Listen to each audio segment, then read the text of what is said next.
La Amazonía no perdona. 4 almas, apenas dejando la niñez, se desvanecieron en el verde implacable. Lo que comenzó como una excursión escolar se convirtió en una pesadilla de supervivencia cuando un error de navegación, causado por una brújula defectuosa, los empujó más allá del campamento, El Dorado Perdido, cruzando un límite ancestral que los lugareños llamaban la zona de los antiguos susurros. Era territorio prohibido, un lugar donde la niebla es perpetua y los monolitos de piedra guardan secretos que nadie quiere desenterrar. 28 días de infierno se sucedieron, donde la realidad se volvió una neblina de hambre, sed y la desesperación de la desorientación total. Los niños aprendieron a racionar el agua en una vieja cantimplora de metal y a buscar refugio bajo la inmensidad del abrigo de la ceiba. Pero su mayor tormento no eran las amenazas visibles de la selva, sino la presencia constante que llegaba con la oscuridad. Al caer el sol, el aire se cargaba de una tensión eléctrica. Aparecía la manada. No eran depredadores comunes. Los 4 sobrevivientes coincidieron en detalles imposibles, las criaturas se movían en una formación perfecta, con una disciplina casi militar. Los rodeaban en círculos concéntricos, vigilándolos sin atacar, emitiendo aullidos que sonaban menos a amenaza y más a una conversación críptica. Eran guardianes espectrales, apareciendo rigurosamente al atardecer y disolviéndose con los primeros rayos del sol. Esta vigilancia, constante y sin agresión, era mucho más aterradora que un ataque directo, pues sugería una inteligencia y un propósito que la selva jamás había revelado. La primera noche de esta vigilancia marcó un punto de inflexión, no estaban solos, pero tampoco estaban siendo cazados. Estaban siendo custodiados. Y la pregunta que los atormentaba en la penumbra era, ¿de qué? El aire en el campamento, El Dorado Perdido, era un caldo espeso de humedad y el aroma dulzón de la tierra recién mojada. Era el 15 de junio de 2023. La mañana había empezado con la promesa de aventura y la disciplina suave de los guías turísticos, pero ahora, a media tarde, 4 de los chicos se habían desviado. No fue una rebelión, sino la consecuencia de un exceso de confianza juvenil y un artefacto traicionero. Javier Alejandro Ríos, de 12 años, líder natural y protector por instinto, revisó por 5ª vez la brújula defectuosa. Su rostro, enmarcado por el pelo oscuro y rizado, mostraba una mezcla de frustración y la creciente sombra del pánico. Javier había insistido en tomar lo que él creía era un atajo para llegar a un mirador que los guías habían mencionado solo de pasada, un lugar que prometía una vista inigualable del dosel amazónico. No puede ser, Javier. Llevamos caminando en círculos desde hace 1 hora, espetó Diego Emilio Velázquez, de 11 años. Diego, de complexión robusta y ojos grandes y curiosos, era el ingenioso del grupo, el que siempre tenía una respuesta lógica. Pero ahora, su escepticismo habitual se estaba tiñendo de sudor frío. Había confiado en Javier, y esa confianza ahora se sentía como un peso muerto en el pecho. A su lado, Valeria Montserrat Chávez, también de 12 años, se detuvo junto a un tronco cubierto de musgo fluorescente.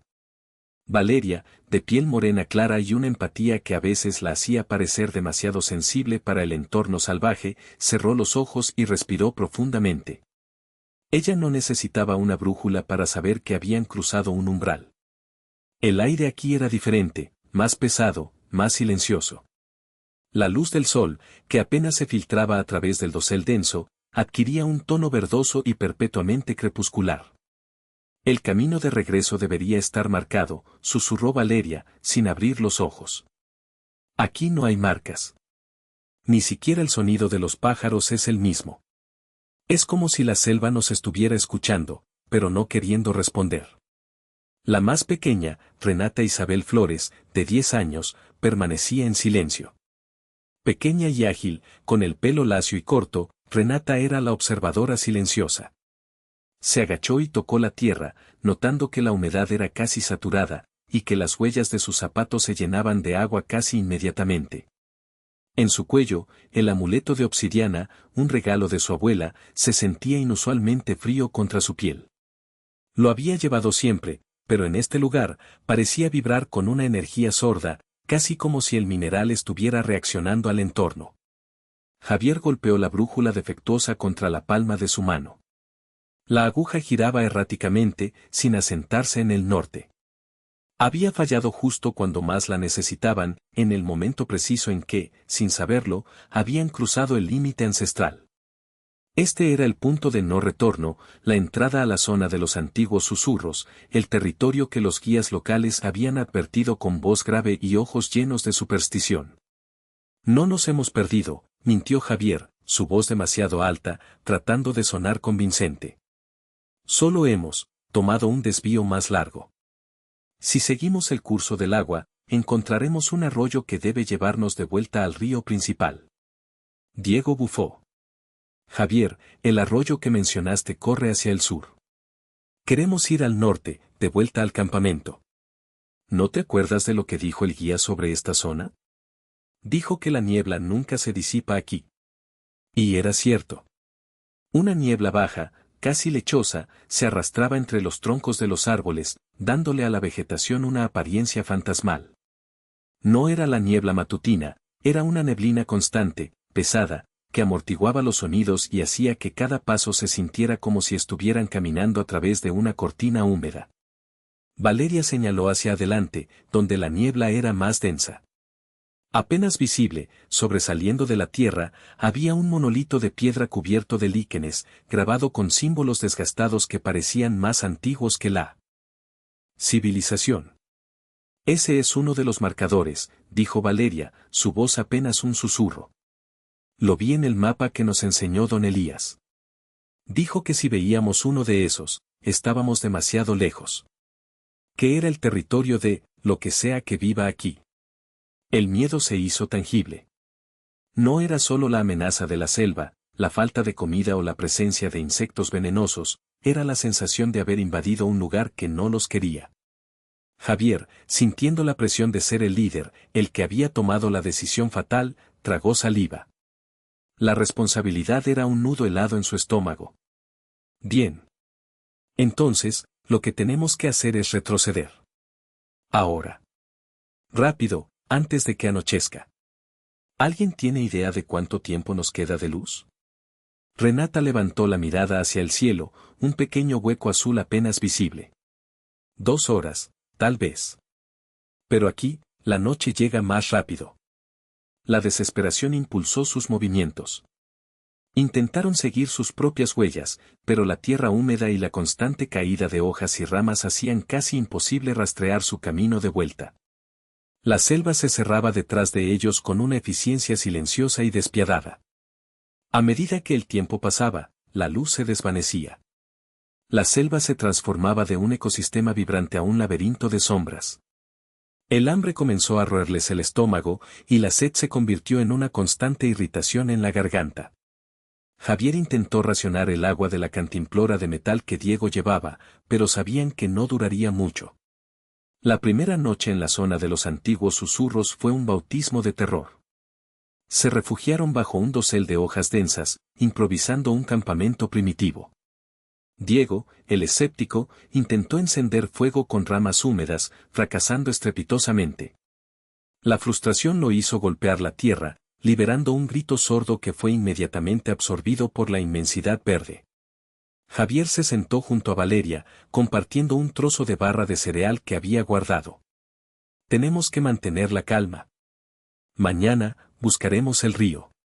Los rescatistas nos encontrarán. Valeria asintió, pero sus ojos estaban fijos en la oscuridad que se cernía más allá de su pequeño refugio. Podía sentirlo. Una presencia. No era el miedo a lo desconocido, sino la certeza de que algo los estaba observando. Renata, acurrucada, acariciaba su amuleto de obsidiana. Ella fue la primera en notar los patrones. El sol se había puesto por completo. La oscuridad amazónica no era una simple ausencia de luz, era una entidad que respiraba, llena de ruidos extraños, crujidos y el zumbido incesante de los insectos. Y entonces, llegó el sonido. No era el aullido solitario de un jaguar o el grito de un mono. Eran múltiples voces, graves y resonantes, que se movían con una cadencia inquietante. Los aullidos no venían de un punto fijo, sino que parecían rodearlos, formando un círculo invisible y sonoro. Diego se levantó de golpe, agarrando una rama gruesa. Algo se acerca. Javier, son muchos. Javier intentó calmarlo, pero el terror puro de los aullidos era paralizante. Eran sonidos que transmitían una inteligencia, una coordinación que no correspondía a un grupo de depredadores al azar. Valeria se cubrió la boca con la mano, sintiendo como el miedo se transformaba en algo más frío, algo casi reverente. No están cazando, susurró, la voz temblando. Están avisando. Renata, la observadora silenciosa, se arrastró hasta el borde del refugio. Sus ojos se habían adaptado a la oscuridad. Fue entonces cuando los vio. Eran grandes, siluetas oscuras que se movían entre la niebla baja. No se acercaban agresivamente. Simplemente estaban allí.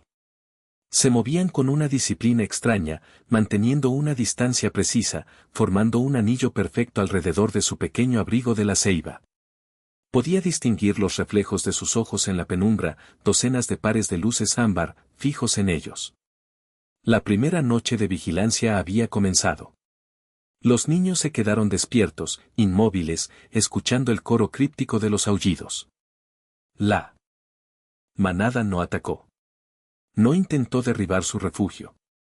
Solo vigiló. Era una guardia silenciosa, rota solo por esos sonidos bajos y comunicativos que parecían una conversación en un idioma que la selva había olvidado. Al amanecer, con los primeros rayos de sol filtrándose a través de la niebla, el coro cesó abruptamente. Renata parpadeó. Donde habían estado las siluetas, ahora solo había niebla y musgo. La manada se había disuelto, tan rigurosamente como si hubieran obedecido una orden militar.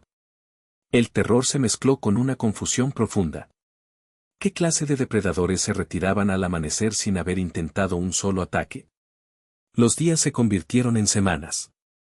Del 15 de junio al 12 de julio de 2023, la selva se convirtió en su prisión. El hambre se agudizó. La cantimplora de metal estaba casi siempre vacía. Javier se esforzaba por mantener la moral alta, buscando frutos comestibles y agua de lluvia, pero la desorientación era total. La rutina se estableció, lucha diurna por la supervivencia y la aterradora vigilancia nocturna. Valeria, en un intento por mantener la cordura, comenzó a registrar sus observaciones en el diario de hojas mojadas, un pequeño cuaderno que había logrado mantener relativamente seco. Anotaba los patrones. Día 7, la manada aparece exactamente 18:45. Formación de doble círculo concéntrico. Siempre el mismo aullido inicial, un tono bajo, como una advertencia. Diego, el escéptico, tuvo que rendirse a la evidencia. No era una alucinación colectiva. Las criaturas existían, y su comportamiento era imposible. No nos están cazando, Javier, admitió Diego una mañana, su voz ronca. Si quisieran, ya lo habrían hecho. Son demasiados, y somos 4 niños hambrientos. Esperando. Renata, sin embargo, había desarrollado una conexión extraña. Una noche, mientras la manada los rodeaba, sintió un impulso de moverse, de salir del círculo. Un aullido, más agudo que el resto, la detuvo. No sonó a amenaza, sino a una orden. La niña se quedó inmóvil, sintiendo como el amuleto de obsidiana se calentaba en su pecho. El punto de inflexión, el encuentro con la amenaza oculta, ocurrió en la noche del día 22. La manada había llegado a su hora habitual, la niebla se había espesado hasta volverse casi opaca. Los aullidos eran bajos y constantes. De repente, el patrón se rompió. Los aullidos cambiaron de tono, volviéndose frenéticos, guturales, llenos de una rabia palpable. Javier, Valeria, Diego y Renata se acurrucaron juntos bajo la ceiba. El aire vibraba. Podían escuchar el sonido de la manada moviéndose, no en su formación disciplinada, sino con una velocidad salvaje. Pero no se movían hacia ellos. Se movían hacia afuera. Se escuchó un rugido diferente, más profundo, más antiguo que el de cualquier depredador que hubieran escuchado antes. Era un sonido que vibraba en sus huesos, un terror primario que no se comparaba con el miedo a ser devorados, sino con el miedo a ser borrados. El enfrentamiento duró menos de un minuto. Hubo gruñidos, el chasquido de ramas rotas y un sonido de impacto húmedo, seguido por un silencio ensordecedor. Cuando la calma regresó, la manada volvió a su posición. Sus aullidos eran ahora suaves, casi un murmullo tranquilizador. Los niños se dieron cuenta, la manada no los había estado vigilando para cazarlos. Los había estado vigilando por algo. Habían intervenido, protegiéndolos de una amenaza que se movía en la penumbra profunda de la noche amazónica, algo que ni siquiera la luz del sol podía disolver. El resto de los días transcurrieron en una tensa calma, sabiendo que tenían guardianes espectrales. La manada se había convertido en una certeza aterradora, pero también en su única forma de seguridad. El 12 de julio, el día 28, escucharon un sonido diferente, el zumbido de un helicóptero. El rescate fue caótico. Voluntarios, soldados y perros rastreadores, todos convergiendo en la zona de los antiguos susurros. Los niños, débiles, deshidratados pero ilesos, fueron sacados de la selva. Los rescatistas, sin embargo, encontraron el hallazgo de las huellas perfectas. Alrededor del abrigo de la ceiba, la tierra estaba marcada por huellas de múltiples depredadores, grandes felinos, cánidos, todos en un patrón circular, denso, pero sin un solo rastro de lucha, ni un solo indicio de agresión hacia el refugio improvisado. Era una vigilancia constante, sin ataque. La evidencia era desconcertante para la lógica científica. Semanas después, en septiembre de 2023, los 4 sobrevivientes se recuperaban en el Hospital Central de Manaos. Estaban físicamente curados, pero la selva había dejado cicatrices invisibles. Una noche, en el silencio aséptico del hospital, sucedió el eco de septiembre. Eran las 3 de la mañana, Javier, en su habitación individual, despertó de golpe. No había sido un ruido del hospital. Era un aullido. Bajo, resonante, inconfundible. El mismo aullido críptico que había marcado la llegada de la manada. Al mismo tiempo, en otra ala del hospital, Diego se sentó en su cama, sus ojos grandes fijos en la ventana. Lo escuchó. Valeria se despertó con lágrimas silenciosas rodando por sus mejillas. El aullido no estaba en la selva. Estaba en su cabeza, o quizás, en la conexión silenciosa que se había forjado con aquellos guardianes. Renata, la más pequeña, sonrió débilmente en la oscuridad. El amuleto de obsidiana, que llevaba puesto, estaba cálido. Los 4 niños, separados por paredes de concreto y kilómetros de distancia de la Amazonía, habían despertado simultáneamente, escuchando ecos que nadie más podía percibir. La manada no los había abandonado. Su vigilancia continuaba, un recordatorio silencioso y aterrador de que lo que acechaba en la oscuridad de la selva amazónica no había sido un depredador, sino un protector. Y esa conexión, forjada en la zona de los antiguos susurros, era ahora una parte inseparable de ellos, una verdad que solo ellos compartían y que resonaría cada noche en el silencio del mundo civilizado. El Hospital Central de Manaos era un laberinto de pasillos blancos y olores a desinfectante, un contraste brutal con la tierra húmeda y el aroma a descomposición de la selva. Los 4 niños, aunque físicamente estables, estaban atrapados en una burbuja de incredulidad. Los médicos hablaban de estrés postraumático, de alucinaciones colectivas inducidas por la deshidratación y el miedo extremo. Los padres, aliviados hasta las lágrimas, aceptaban ciegamente cualquier explicación que borrara la imagen de sus hijos rodeados por depredadores. Pero Javier, Diego, Valeria y Renata sabían la verdad, una verdad que se manifestaba cada noche a las 3 de la mañana. El día después del eco de septiembre, Javier, el más resuelto, usó una visita al jardín del hospital como excusa para reunir a los demás. Se sentaron en una banca de hierro forjado, bajo un sol tropical que se sentía ajeno. ¿Lo escucharon, verdad?, preguntó Javier, sin preámbulos. Su voz era baja, tensa. Diego, que había intentado convencerse de que el aullido había sido un sueño, se encogió de hombros, pero sus ojos grandes delataban el terror. Pudo ser cualquier cosa. Un perro callejero. O un recuerdo muy vívido. Valeria negó con la cabeza, sus ojos fijos en el suelo. No, Diego. No fue un recuerdo. Fue real. Y no fue un perro. Tenía el mismo tono, el mismo eco profundo que usaban cuando se comunicaban entre ellos, justo antes del amanecer. Renata, sentada en silencio, acariciaba discretamente el amuleto de obsidiana que colgaba de su cuello. No fue un sonido. Fue una advertencia. El escepticismo de Diego se desmoronaba bajo la presión de la unanimidad. Habían estado separados, sin comunicación, y sin embargo, la experiencia había sido idéntica. ¿Por qué ahora?, murmuró Diego. Ya estamos fuera. Ya estamos seguros. ¿Por qué seguirían? Javier interrumpió, su mente pragmática intentando imponer orden al caos. Porque no se trata de dónde estamos, sino de lo que vimos. O de lo que nos vieron. Necesitamos entender el patrón. Valeria, ¿tienes todavía? Valeria asintió y sacó de su mochila de hospital, oculta entre ropa limpia, el diario de hojas mojadas. El pequeño cuaderno estaba deformado, las páginas hinchadas por la humedad de la selva, pero la tinta de bolígrafo, aunque corrida, era legible. Lo anoté todo en el abrigo de la ceiba, explicó Valeria, abriendo el diario en una página marcada con la fecha del día 14 de la desaparición. La primera noche que nos rodearon, tardaron 11 minutos exactos después del atardecer en aparecer. La formación era siempre la misma, un círculo exterior de los grandes y un círculo interior más compacto. Y el aullido de llegada era siempre una secuencia de 3 tonos graves, seguidos por un silencio de 5 segundos. Diego se inclinó, fascinado a pesar de su miedo. ¿Y la desaparición? Justo antes de que el sol tocara el horizonte. Nunca fallaron. Ni un minuto de más, ni uno de menos. Era como si tuvieran un reloj que solo ellos podían ver. O como si el sol fuera la señal para retirarse.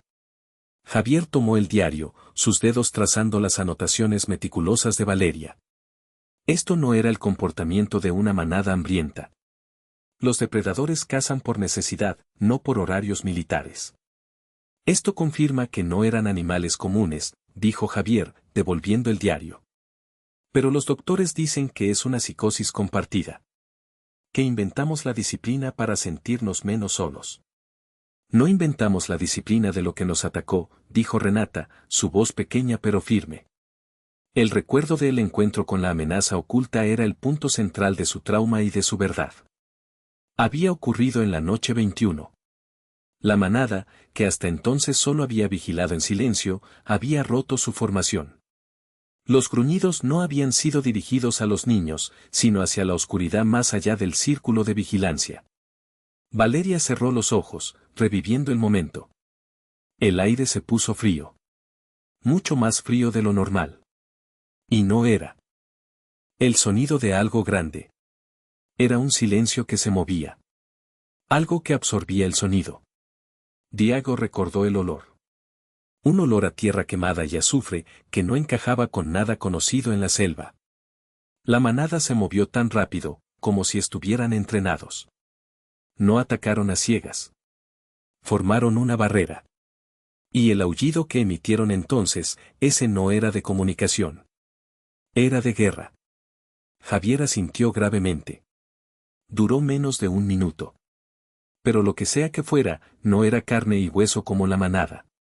Cuando se fueron, la manada volvió a su sitio, pero estaban agitados. Sus aullidos de esa noche eran diferentes, más suaves. Como si nos estuvieran diciendo, ya pasó. Renata apretó el amuleto de obsidiana. El amuleto se calentó mucho esa noche. Sentí la rabia de la manada. No era rabia contra nosotros, era rabia por tener que protegernos de eso. La conversación se detuvo.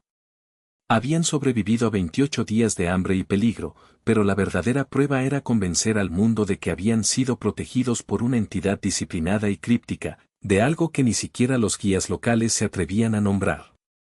Los días siguientes en el hospital se convirtieron en una doble vida. De día, eran los niños milagro, sobrevivientes de la Amazonía, recibiendo terapia y atención mediática controlada. De noche, eran los guardianes de un secreto aterrador. El eco de septiembre se repitió. Noche tras noche, a las 3 de la mañana, el aullido resonaba en sus mentes. No era un sonido físico que pudiera ser grabado o verificado, era una resonancia, una vibración en su médula espinal que solo ellos compartían. Una tarde, un psicólogo infantil, el doctor Elías Soto, intentó una nueva línea de interrogatorio con Javier. Javier, hablemos de la manada. Ustedes la describen como disciplinada. ¿Sabe lo que es la pareidolia, verdad? Es la tendencia de la mente a encontrar patrones en el caos. Es muy común en situaciones de estrés extremo. Javier, con la madurez forzada por la selva, miró al doctor a los ojos. Doctor, si fuera pareidolia, ¿por qué Valeria y yo contamos el mismo número de criaturas en el círculo? ¿Por qué Diego, que no creía en nada de esto, sintió el mismo frío cuando eso se acercó? El doctor Soto suspiró, escribiendo en su portapapeles. Memoria implantada. Ustedes son un grupo cohesionado. Se apoyaron en una fantasía compartida para sobrevivir.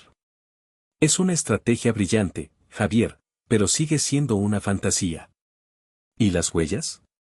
Preguntó Javier, su voz subiendo de tono. Los rescatistas encontraron huellas de jaguares y pumas, todas rodeando nuestro refugio, pero sin un solo rastro de ataque. ¿Qué depredador, doctor, se molesta en vigilar a su presa durante 28 días sin tocarla? ¿Qué depredador obedece un horario? El doctor se quedó en silencio, incapaz de responder a la lógica irrefutable de la evidencia física. Los rescatistas habían confirmado el hallazgo de las huellas perfectas, un enigma que la ciencia no podía resolver. Mientras tanto, Diego, el escéptico, se había convertido en el más atormentado. Intentaba racionalizar el aullido nocturno. Usó su tableta recuperada por sus padres para investigar la fauna local, los mitos de la zona de los antiguos susurros. Encontró leyendas de guardianes de la selva, entidades que protegían los límites ancestrales, pero que nunca se manifestaban a los humanos. Una tarde, Diego encontró a Renata sentada sola en el pasillo, mirando fijamente la pared. Renata, ¿qué sientes cuando aúllan? Preguntó Diego, sentándose a su lado. Renata giró el amuleto de obsidiana entre sus dedos. No es un aullido de caza, Diego. Es un aullido de frontera. Como si nos estuvieran marcando. ¿Marcando? ¿Como si fuéramos de ellos? No. Como si fuéramos su responsabilidad. Recuerda lo que nos protegió. Lo que se movía en la oscuridad. No era un animal.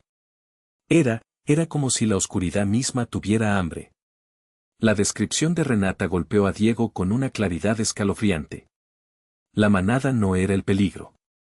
Era la barricada. Y si la manada seguía aullando en Manaos, significaba que la amenaza oculta no se había quedado en la selva. Esta realización marcó un punto de inflexión. El miedo a la manada se transformó en una dependencia silenciosa. Entendieron que el eco de septiembre no era un trauma residual, sino una extensión de la vigilancia. Valeria, revisando el diario de hojas mojadas, notó algo que había pasado por alto.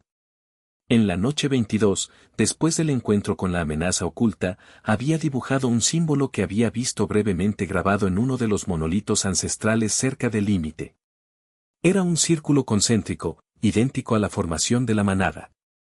Cuando se lo mostró a Javier, él sintió un escalofrío que no tenía nada que ver con la temperatura del hospital.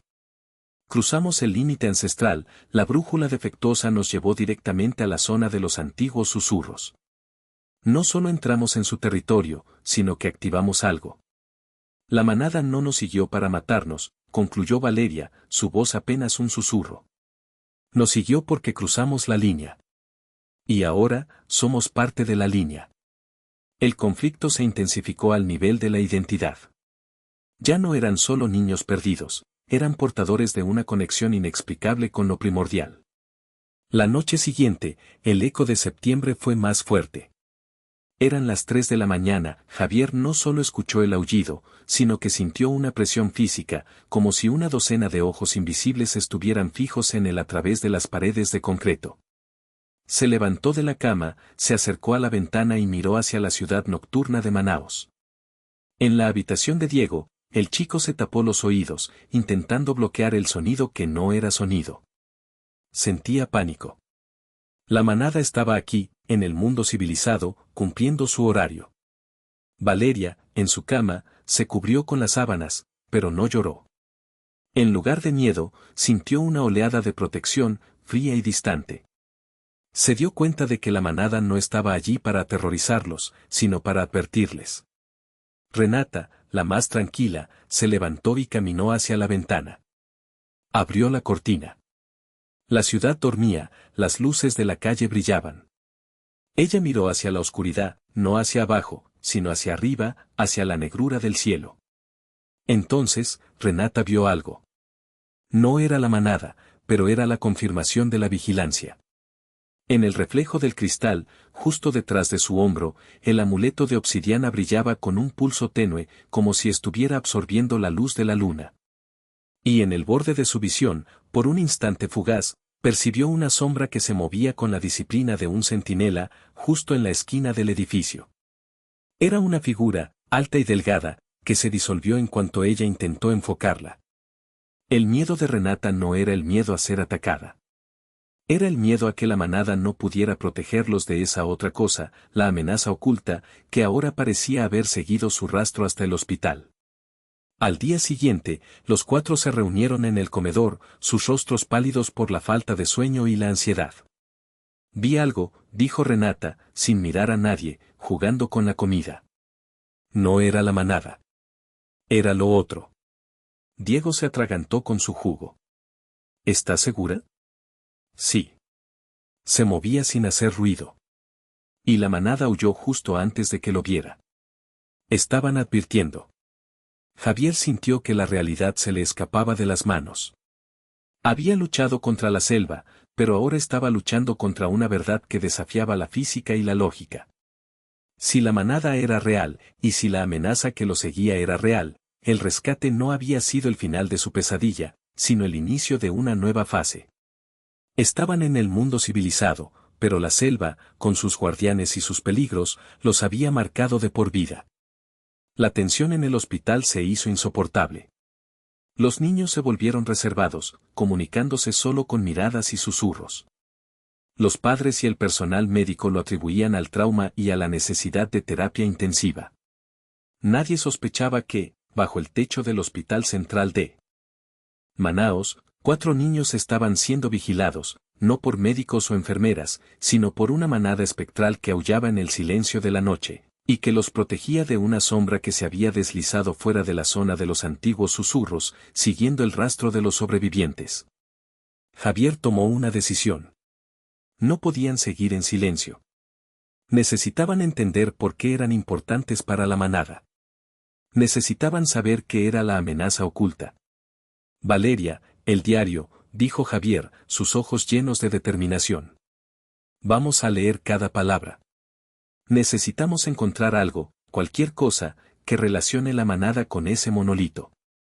O con la brújula defectuosa. Diego, ya sin rastro de escepticismo, se unió a la causa. Si la manada tiene un horario, tiene un propósito. Y si nos siguieron hasta aquí, es porque somos el objetivo de lo que nos atacó en la selva. Renata simplemente apretó su amuleto, sintiendo el calor tenue que emanaba. La conexión era innegable. Los 28 días en la selva habían sido solo el entrenamiento. La verdadera prueba, la de vivir con la verdad de la manada, apenas comenzaba. La selva no los había soltado, y ahora, el mundo civilizado se sentía como una jaula de cristal, perfectamente segura a la vista, pero totalmente vulnerable a las fuerzas crípticas que se movían entre la oscuridad y la luz, obedeciendo un horario que solo ellos, la manada y los 4 niños, podían entender. La vigilancia continuaba, silenciosa y aterradora, un eco constante en el corazón de la civilización. La lectura del diario de hojas mojadas se llevó a cabo en la penumbra de una habitación de servicio abandonada del Hospital Central de Manaos, un lugar que olía a cloro viejo y a desinfectante industrial, pero que ofrecía el único refugio de privacidad que podían encontrar. Javier vigilaba la puerta, Diego se sentaba en una pila de sábanas sucias, y Valeria, con el pequeño cuaderno en sus manos, leía en voz baja, con una entonación que reflejaba la desesperación de aquellos 28 días. Renata, con el amuleto de obsidiana colgando sobre su pijama de hospital, se sentaba más cerca, con los ojos fijos en las páginas. Las notas de Valeria no eran solo un registro de supervivencia, sino un estudio meticuloso de la manada. Aquí dice, murmuró Valeria, señalando una página manchada de barro. Noche 14. 6 aullidos cortos, luego uno largo y profundo. La formación era un círculo perfecto, pero en la parte oeste, donde estaba el río, había un hueco. Siempre un hueco. Diego, el pragmático, frunció el ceño. ¿Y qué significa el hueco? ¿Qué por ahí podían atacar? No, intervino Renata, su voz pequeña pero firme. Significa que por ahí podíamos escapar. O que por ahí no necesitaban vigilar. La manada no nos estaba cercando, nos estaba protegiendo de lo que venía de los otros lados. Eran una barrera. Javier se acercó, la adrenalina corriendo por sus venas a pesar del cansancio. Valeria, busca las notas sobre el monolito. La zona de los antiguos susurros. ¿Notaste algo diferente esa noche? Valeria pasó las páginas, sus dedos trazando la tinta corrida. Encontró la entrada. Noche 20. Estábamos cerca del límite, lo sé porque la brújula, aunque rota, se movía sin control. Esa noche, el aullido no fue una conversación. Fue un grito de guerra. La manada no se disolvió al amanecer. Se quedaron hasta que el sol estaba alto, y yo vi las huellas. Había otras huellas, no de la manada. Huellas que se arrastraban, que no tenían forma definida. Y la manada había formado una línea recta, como si estuviera defendiendo el monolito, no a nosotros. Renata apretó el amuleto. La amenaza oculta no quería cazarnos. Quería que cruzáramos el monolito. Quería que estuviéramos en su territorio. Y la manada estaba defendiendo el límite. La revelación fue un golpe helado. La manada no los había elegido por ser especiales, sino por ser la carnada. Habían sido utilizados como un cebo involuntario para atraer a la amenaza oculta, obligándola a exponerse en el límite de su territorio, para que la manada, los verdaderos guardianes ancestrales, pudiera contenerla. Pero algo había salido mal. El rescate había interrumpido el proceso, y la amenaza oculta había seguido su rastro, atraída por la energía residual de la selva que aún impregnaba a los niños, y quizás, por el amuleto de obsidiana de Renata. Si la manada nos siguió hasta aquí, concluyó Javier, su voz apenas un susurro, es porque sabe que la amenaza oculta también lo hizo. Y si nos está protegiendo aquí, en el hospital, significa que la cosa esa puede cruzar el límite. El rescate no nos salvó, solo movió el campo de batalla. Esa noche, el aire en el hospital central de Manaos se volvió denso y pesado. Eran las 3 de la mañana. La hora en que, según los registros de Valeria, la manada comenzaba a compactar su círculo antes de disolverse con la primera luz. Pero esta noche, no había disolución, solo una intensificación. Los 4 niños estaban en sus respectivas camas, en habitaciones separadas, pero la conexión que habían forjado en la selva era ahora un canal psíquico abierto. Podían sentir el desasosiego del otro. Renata fue la primera en sentirlo. Un frío que no era de aire acondicionado, sino de ausencia de calor. Una temperatura bajo cero que se pegaba a la piel. Abrió los ojos y vio que la luz de la calle, que se filtraba por la ventana, se había apagado justo sobre el vidrio. Era como si la oscuridad se hubiera vuelto tangible, un agujero negro que absorbía la luz. En la habitación de Javier, el monitor cardíaco de un paciente cercano comenzó a emitir un pitido errático. Javier se levantó de la cama, sintiendo una punzada de pánico. El aire vibraba con una frecuencia tan baja que no era audible, sino palpable. Era el sonido de la manada, pero no aullando, sino rugiendo en silencio, forzando una barrera. Diego, el escéptico convertido en creyente a la fuerza, se aferró a su almohada. Escuchó un sonido metálico en el pasillo, como si una camilla hubiera sido arrojada con violencia. Pero no había gritos de enfermeras, solo un silencio sepulcral que devoraba el ruido. Valeria se sentó en su cama, buscando desesperadamente su diario de hojas mojadas. Sabía que la amenaza oculta estaba cerca.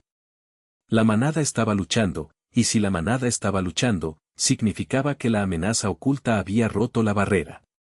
El clímax llegó con una ráfaga de viento helado que atravesó las habitaciones, a pesar de que las ventanas estaban cerradas. Era la manifestación de la amenaza oculta, una entidad no corpórea, sino la esencia de la oscuridad ancestral que la manada había estado conteniendo. El objetivo era claro, Renata y el amuleto. En la habitación de Renata, la sombra se condensó. No tenía ojos ni boca, solo una presencia abrumadora que ejercía una presión física sobre el pecho. Renata no podía respirar. Se llevó la mano al cuello, sintiendo el calor del amuleto de obsidiana, que ahora ardía como un ascua. En ese instante, la conexión entre los cuatro se maximizó. Javier, Diego y Valeria, a kilómetros de distancia, sintieron el mismo dolor en el pecho, la misma asfixia. Sus mentes se unieron, enfocadas en un solo pensamiento, la manada. Y la manada respondió. El aullido, que hasta ahora había sido un eco mental, se materializó en una onda de choque sónica. No era el aullido de un lobo o un jaguar, sino un sonido primordial que parecía venir de las profundidades de la tierra, una frecuencia que rompía el silencio. La sombra en la habitación de Renata se estremeció. La amenaza oculta no podía soportar el sonido de la manada, la voz de los guardianes. La luz de emergencia del pasillo parpadeó frenéticamente y por un instante, Renata vio algo. No la manada física, sino 6 siluetas espectrales, compuestas de niebla y luz lunar, que se proyectaban sobre las paredes de su habitación. Eran los guardianes, la manada, que habían proyectado su esencia a través de la conexión psíquica con los niños, creando una barrera de sonido y luz. La amenaza oculta, incapaz de soportar la intrusión de la luz y el sonido en su esencia oscura, se retiró con una violencia silenciosa. El aire se calentó de golpe, y el olor a tierra húmeda y ozono, característico de la manada, llenó la habitación. Renata cayó de rodillas, tosiendo, pero viva. El amuleto se había enfriado. En las otras habitaciones, Javier, Diego y Valeria sintieron el cese de la presión. El monitor cardíaco de Javier volvió a la normalidad. El silencio en el pasillo de Diego se rompió con el sonido de las enfermeras que acudían a revisar el supuesto fallo eléctrico. El personal del hospital atribuyó el incidente a un pico de tensión y a las alucinaciones inducidas por el trauma de los niños. Los cuatro, sin embargo, sabían que habían presenciado la batalla final entre los guardianes y la sombra.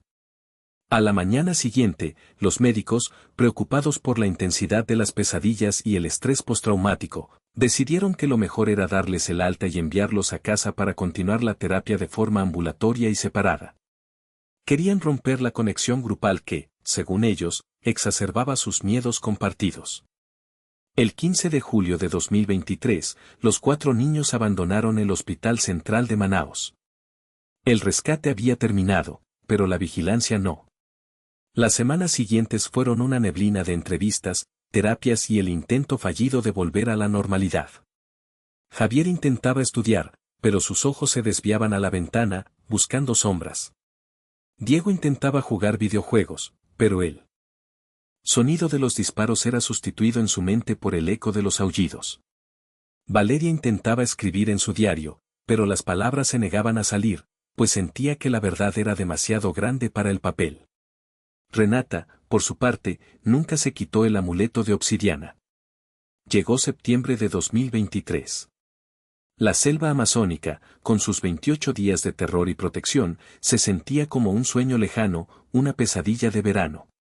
Javier estaba en su cama, en la Ciudad de México, a miles de kilómetros de la selva. La noche era fría y silenciosa. Diego estaba en Guadalajara, intentando conciliar el sueño después de una cena familiar. Valeria estaba en Monterrey, mirando las estrellas a través de su ventana. Renata estaba en una pequeña ciudad costera, el sonido del mar intentando ahogar el silencio de la noche. Eran las 3:17 de la mañana. La hora exacta en que, en la selva, la manada se disolvía con los primeros rayos de luz. De repente, los 4 se despertaron al mismo tiempo, con la misma sensación de alerta, la misma crispación en el estómago. No fue un sonido que viniera del exterior, ni un recuerdo.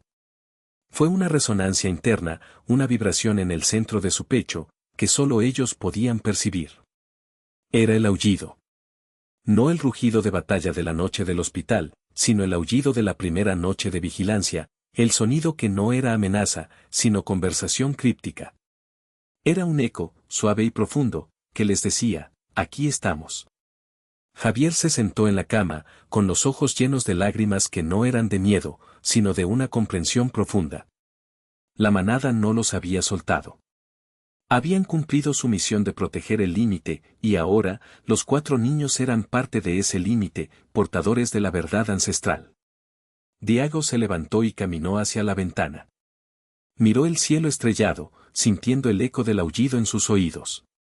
Ya no era escéptico. Era un testigo.